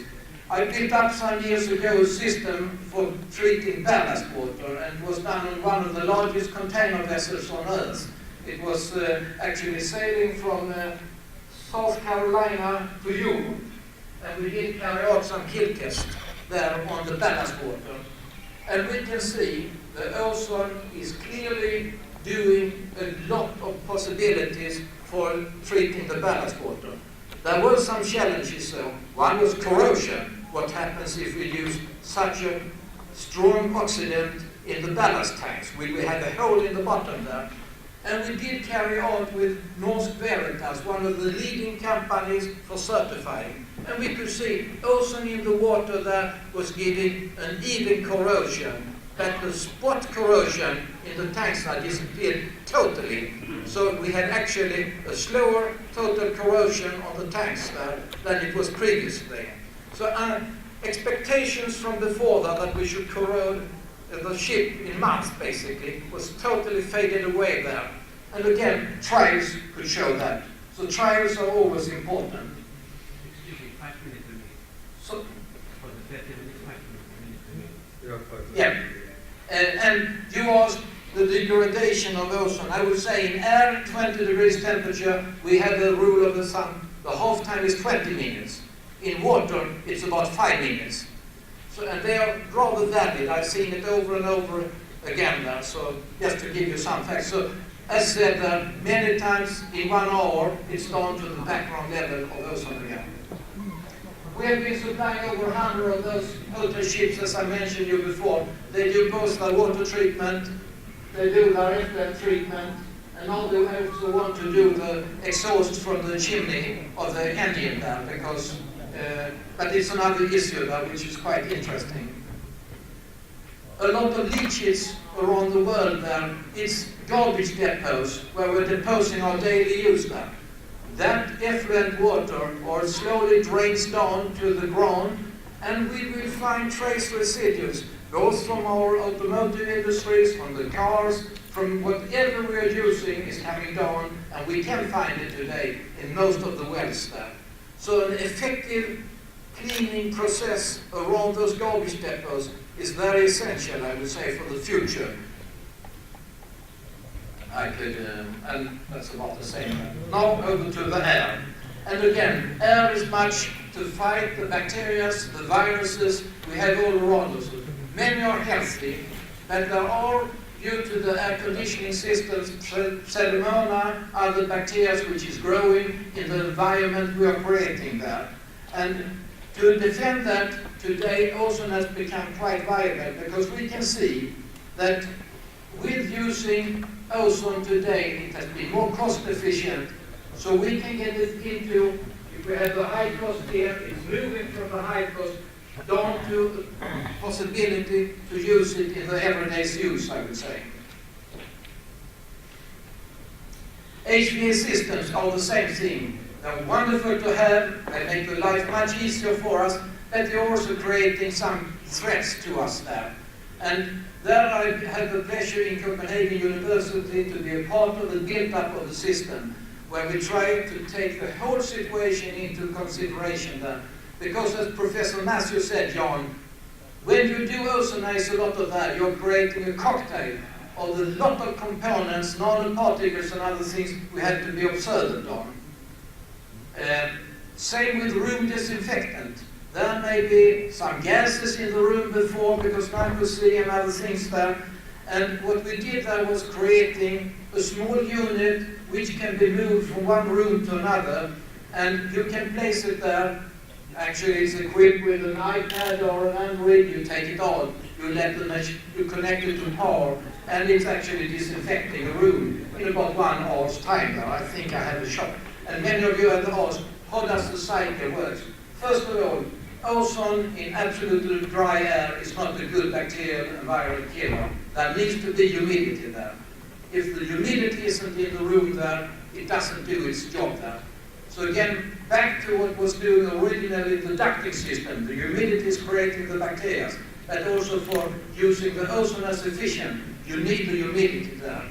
So when we go into the room, we always check, what about the humidity? If the humidity isn't enough, we have to elevate that to the right level. And when we have built it up to the right level, we start then the disinfection cycle.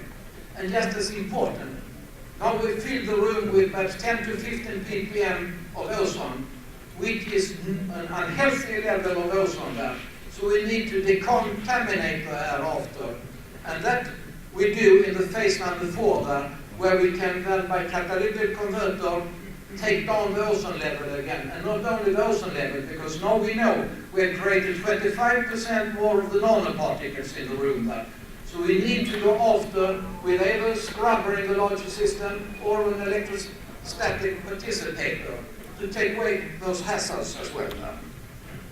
And typically, in the whole room decontamination, the machine can go in there, it does its job there, while used them safely outside and control the machine. And it's also able to send you a report after, if you're in hospital.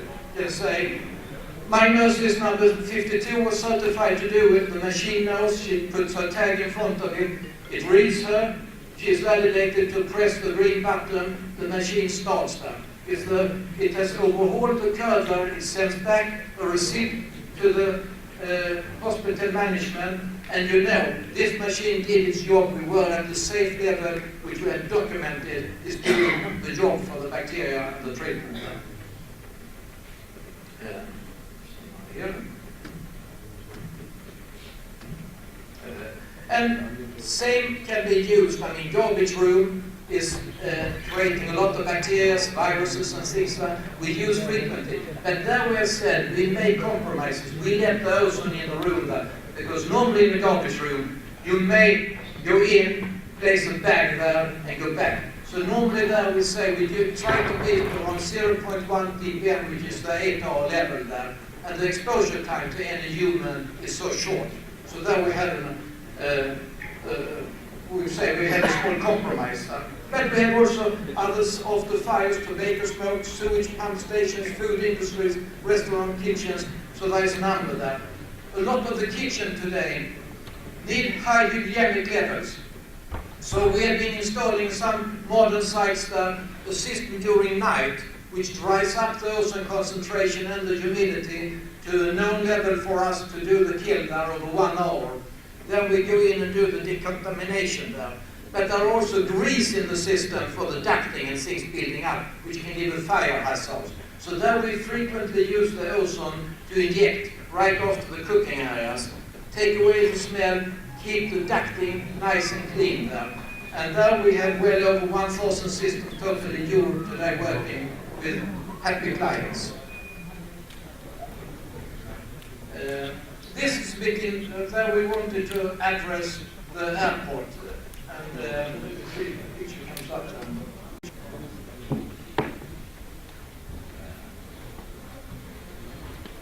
I was not part of this, I was ordering the picture, but we will see if we get it up here. No? Okay. We have been able to get up for, can you help me, because I think it's a rather important picture, that one I would like to say. It's been, thank you, yes. I will try to shorten it down, so I take this as my last picture then, that is rather important for you to convey that. On airports and larger installations where you have a lot of audience coming there, which is unknown about the conditions there, I think it's very important to build a system which takes care of the total gas system. And that system is on the roof. We don't only treat the air, because we circulate the air through the room there. We are able to decontaminate the air through UV radiation as phase number 1. Then we're creating extra particles as well there. Then after that one, we use a water scrubber.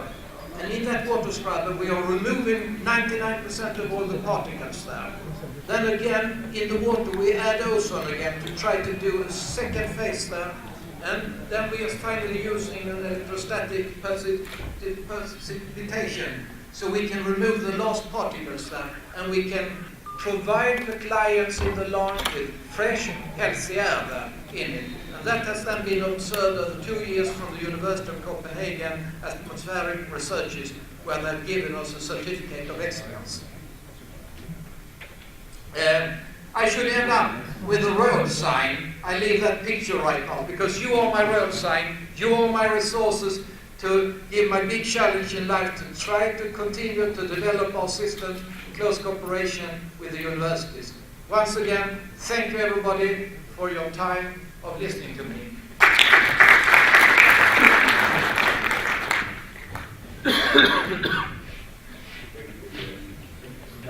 I said, my result has has been guiding me to go towards the belt around 20 kilohertz there. And I see frequently generators which is just plug in and go on 50 kilohertz there. And I've seen everything in between there. I've even seen some machines over there.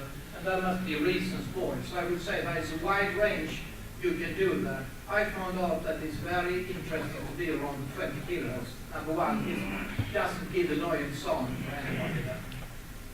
Also have, are you done? One more question. I do appreciate if I can have this presentation, and you send me some more technical data about. Absolutely, I will be more than happy to do that for anyone who wants. I have really a question for Jonah. First, I'd like to thank you. It's a very informative presentation. And I was listening to you very carefully when you cited the experience of applying ozone on aircraft and Boeing flight. And yet I didn't really get to know what's the conclusive result with Boeing company, whether or not they have proceeded to do that ozone technology in purifying aircraft cabins and interiors or not. So, but that's really not the side of the question. The core of the question is, have you recorded any experience or application trials in any one of the densely populated areas like airport? Have you remember any trial or any studies that have been applied toward places like airport and malls and with air purification process? I hope that I will be pleased to send to any one of you the last picture should actually show such a system called the Climatic, which we do install, and that is the integrated system, not only ozonizing, it's with the water scrubber, with the electrostatic precipitator, and there we have been doing trials in Copenhagen Airport for some time. They have still not within their budget, but they have seen the efficiency of it. And not to complain about anything, but sometimes we see the Russian aircraft coming up in the morning starting there, and it's really annoying in the terminals because they can feel, they can smell, and they've detected a lot of the particles. And there are of course particles from also the latest modern aircrafts there, and they want to have a state-of-the-art air conditioning system to provide to their guests of the airport. So I'm sure within a year or so we see the first contract there. The same thing right today has actually been, because this is a novel technology. It was developed in the university over the last 2 years there. So it's right now being implemented there.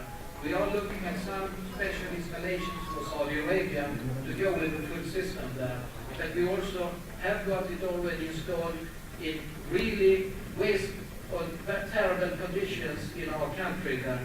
So we have, for instance, an oil refinery who's sending out the gas there, who were threatened to be closed down because of the environmental issues there. It was annoying the whole neighborhood. Today, when that system is installed there are no complaints whatsoever. You can even stand 2 meters from the exhaust and you can't smell it any longer there. We can see it's a highly efficient system which will have a very much impact on a better world, I would say. The Boeing trial, they did go with a compromise because they found a filter which was bacterial killing, so they used that for weight reasons. But the general manager of the Chrysler still has got his ozone generator on board, his 737 there.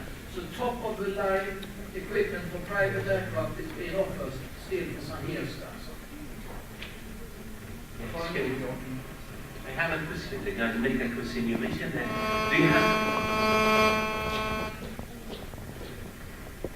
Do you have any medical application for ozone? For example, right now there is a coronavirus. It is a new strain, very virulent, very strong, and so on. It's mainly used when the people they are affected, but they get recovered. But some people they have respiratory failure. It is the part of the lung that inhales. And then it's mentioned that if you use ozone, since its durability is high, it could go through soft tissue. They could inhale it. Is there any study in that field mentioned the effect of ozone to recover early and soon and fast? Yes, what we are doing when we are working, we don't want to expose the human for the ozone. So first of all, we try in all cases to stop to make a barrier between the treatment of the air and the exposure there. That's why we're using the catalytic system there. The catalytic system is taking back the ozone at all time back to normal oxygen again. So we know we are beyond the normal, so we never expose somebody to 1 ppm or half a ppm. That we make sure that our detectors will stay beneath the 0.1 ppm there. Again, we know it's very efficient to the coronavirus. There's been enough tests doing that. I am not personally I don't have we call it, I think, a lab number 3 classified there, so we cannot go into those tests.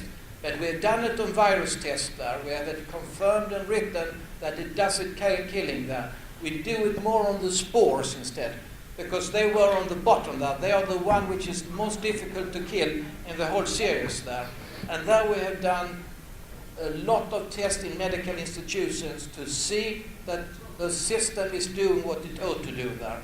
But again, ozone and humidity are 2 components which is vital there for doing the achievements. You cannot just throw in any generator in a sterilized room with low humidity levels, and you can expect it to do the job there.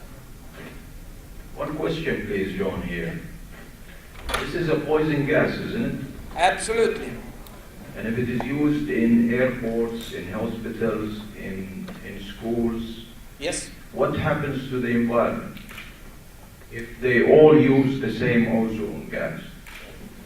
Your question is very, very valid, and that's why I say, from my years of research, we have banned to use the ozone in excessive amount in any facilities. That we always, when we sell a system, is having a destruction unit, monitors after, to make sure we are not exceeding the exposure level from the outside there. So I would say it's a fantastic tool to use, but don't let the cowboys do it and do the easy way there. I give the example of buying a car without an engine there and try to fit it yourself there. It's exactly the same with ozone. Make sure that you have a good reputable company behind you who's not only selling a generator, who's selling the system to you. That is in fact when I mentioned in my presentation about Dubai Airport. They have 300 sensor monitors. So they monitor the concentration. It doesn't go below, more than the limit. And these sensors connected to the generators, they shut down the generators and they start a higher circulation to pull ozone out. And that is a common practice in any proper design system. When you say pull it out, where it goes? It goes to a destruct unit. Basically, this is a unit has a catalyst, change the ozone into oxygen, and push it to the air. The amount goes to the air is monitored at not more than 0.05 as well. Yes. There is a report says that there is a toxicity in some Arabic cities, like Dubai, like Beirut. There is a toxicity by ozone because of the ultraviolet solar flares. What is the combined between both information which give an impact on the human being, some medical impact against it? Well, most of the time they refer to, like the city of Munza where I live, get that alert as well. That is related to the combination, not just ozone, but with the emission from cars as well. The combination of hydrocarbon with the ozone. And that is what but for simplicity they call it the ozone level is that. It's not just ozone. Like we monitor things. And it's the hydrocarbons, that's why you don't see this thing happen, even if it's a very hot area. If it doesn't have the heavy traffic, that doesn't happen. So that is what the thing is. Many times the media put some information is not very accurate about that. You see like cities, like big cities like New York and all that, when they announce that, that is when you have a heavy traffic, high temperature, humidity, and ozone could be produced as well from some of the, because when you have ignitions and all that, that could generate ozone.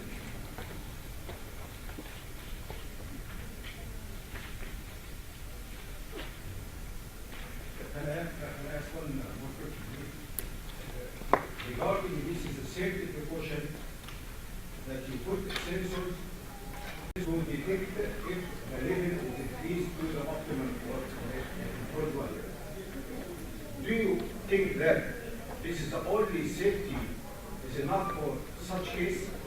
I mean that we need more safety. No, the sensor it gives a signal for another action to happen.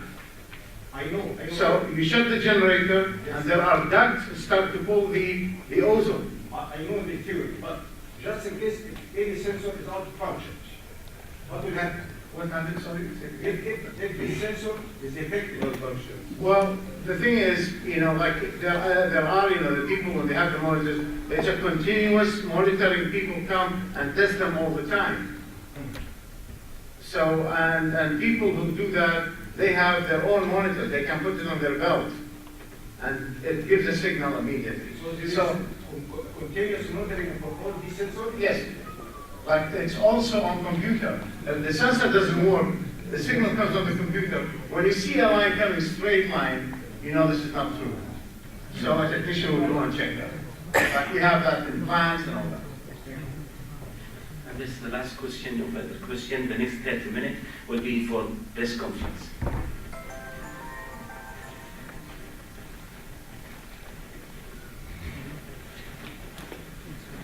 Let me, at the end of the two presentations وبنهاية المحاضرتين اللي سمعناها من الخبراء الدكتور سعد جاسم وستين جون، نشكرهم حقيقة شكرا جزيلا على هذا الإفراغ المعرفي والمعلومات القيمة التي قدمت لنا والتي استمعنا إليها في مجال الأوزون، تطبيقات الأوزون والأبحاث التي عملت في مختلف مناطق العالم، والتطبيقات التي تمت في بعض جوانب ومناحي الحياة سواء في المجمعات الصناعية أو المجمعات البشرية أو في مواقع المياه والمزارع ومناطق الاستخدام. الحقيقة ودي أتكلم بدقائق بسيطة للتوضيح أن الندوة هذه هدفها الأساسي هو تسليط الضوء على تجربة علمية ذات استخدامات وتطبيقات نافعة وتم الاستفادة منها في بعض المناطق وفي بعض التطبيقات، ولكن في نفس الوقت لا نستطيع أن نجزم تماما بأن استخدام الأوزون ربما إذا نفع في منطقة ينفع في منطقة أخرى، أو إذا استخدم في مراكز ممكن يكون نفس النتائج. فبالتالي لازلنا ومن خلال ما سمعنا نجزم بأن استخدام الأوزون بما هو فعلا آلية نافعة، لكن لا زالت يشوبها بعض المحاذير، يشوبها بعض المخاطر التي تحتاج إلى مزيد من التركيز ومزيد من العناية، لأن في الأخير نهدف إلى صون والحفاظ على صحة الإنسان. خصوصا أنا أتكلم عن المطارات، مطار الملك عبد العزيز مطار زي مطارنا يستخدم أكثر من 28 مليون مسافر في السنة. أنا متأكد جدا أن الهيئة العامة للطيران المدني لن تخطو خطوة واحدة إلى الأمام إلا بعد دراسة مستفيضة وأبحاث وتجارب تؤكد فعلا سلامة استخدام الأوزون وفعاليته ونجاعه في تنقية الأجواء والحفاظ على السلامة والحفاظ على مستوى بيئي وصحي وفق المعايير الصحية والدولية. أيضا نعلم جميعا أنه في المملكة العربية السعودية الجهة المختصة بالشؤون الصحية هي وزارة الصحة، ولذلك أحب أؤكد على حقيقة أن الهيئة العامة للطيران المدني مطار الملك عبد العزيز أحد المطارات الكبيرة أو أكبر مطارات في هذه المنظومة، سيكون على اتصال علاقة وثيقة تعاونية جدا مع وزارة الصحة قبل أن نمضي أو نتقدم أي خطوة في هذا الشأن. أعتقد أنه ندوة اليوم كانت فرصة مواتية وجيدة جدا، أن استفدنا إلى إثراء علمي في هذا المجال، وسع بعض المدارك لدينا في التطبيقات وتجارب الدول الأخرى وتجارب القطاعات الصناعية والتنموية في بلدان أخرى. الحقيقة احنا يعني الوقت يمكن يمضي سريع، احنا بالساعة 12 لابد أن ننهي حتى يكون هناك في بريك، وبعد ذلك نواصل البرنامج. فعندنا تقريبا 15 دقيقة للإخوة الصحفيين والإعلاميين إذا أرادوا أن يطرحوا بعض الأسئلة على الخبراء الموجودين أو على إدارة المبارك عبد العزيز.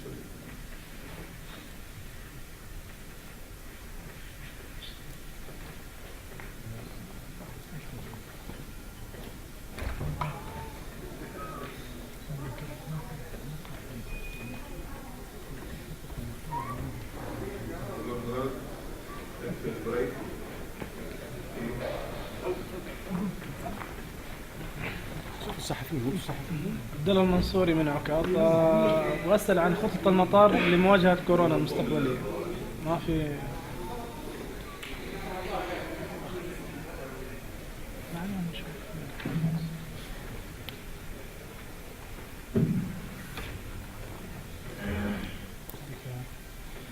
ونسأل عن خطة المطار لمواجهة كورونا المستقبلية. مثل ما أشرت، المطار على اتصال وثيق بالجهة الصحية في المنطقة،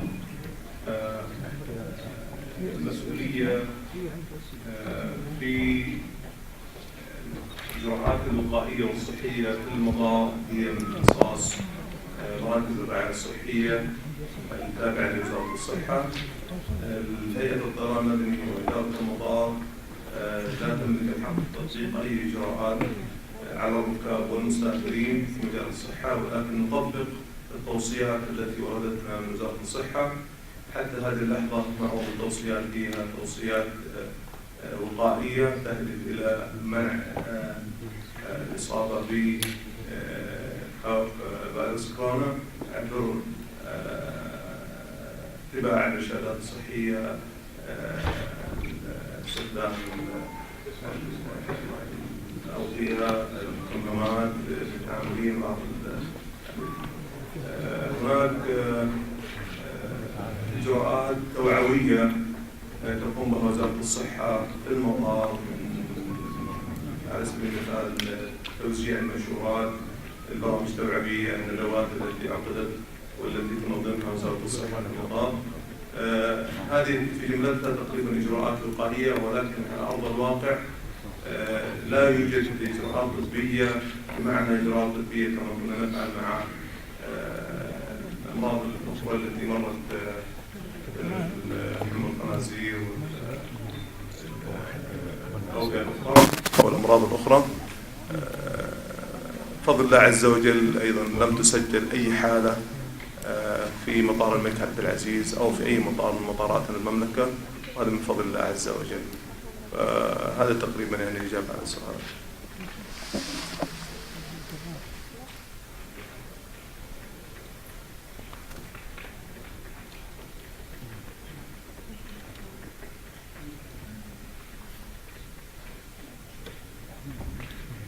السلام عليكم. عبد العزيز بن عمر من جريدة اليوم. هل يوجد في المطار أجهزة لكشف حرارة الجسم القادم من خارج المملكة؟ السؤال الثاني، الآن بدأ موسم الصيف وبدأت حركة الركاب القادمين والمغادرين في ازدياد. هل في إجراءات احترازية تقوم فيها إدارة المطار خصيصا بغض النظر عن التوجيهات التي تأتيهم من وزارة الصحة، تقوم فيها إدارة المطار من قبلكم؟ شكرا. يعني أعتقد ربما الإجابة اللي ذكرتها يعني تتطرق أو تغطي في بعض التساؤل اللي عندك بخصوص الأجهزة الصحية لكشف حالات الإصابة بالمرض. نعم، وزارة الصحة لديها الأجهزة الحرارية، مراكز الصحة في المطار متوفر لديها، ولكن مرة أخرى أؤكد على أنه إدارة المطار ليست هي الجهة التي تتخذ هذه الإجراءات ولا تضعها موضع التنفيذ، هي وزارة الصحة والجهات المختصة. احنا جهة إشرافية ورقابية على التشغيل وإدارة المطار، تعمل جنبا إلى جنب مع فرع وزارة الصحة والمديرية العامة للشؤون الصحية في منطقة مكة لتطبيق التوصيات التي أشرت إليها. الآن توزيع الدور والهدايا على المشاركين يتفضل به سعادة مدير العام الدولي.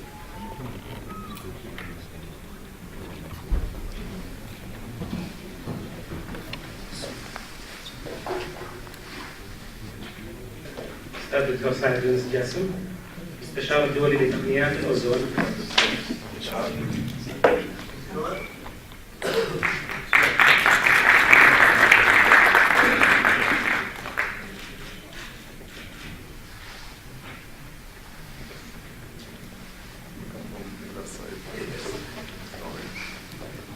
Engineer Jan Lemar, specialist and engineer in ozone technology.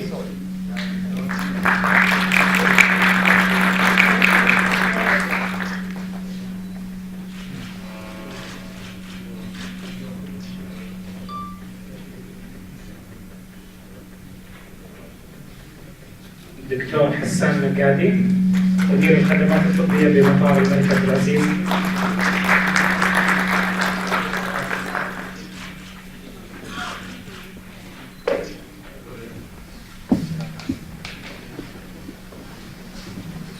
المهندس شادي الصباغ.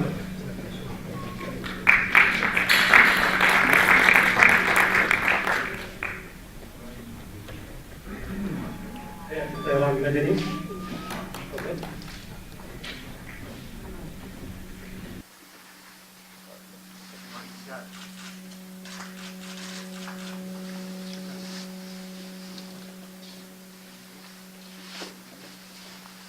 المهندس غازي العتيبي من الهيئة الملكية للجبيل وينبع نيابة عن المهندس عدنان الغامدي.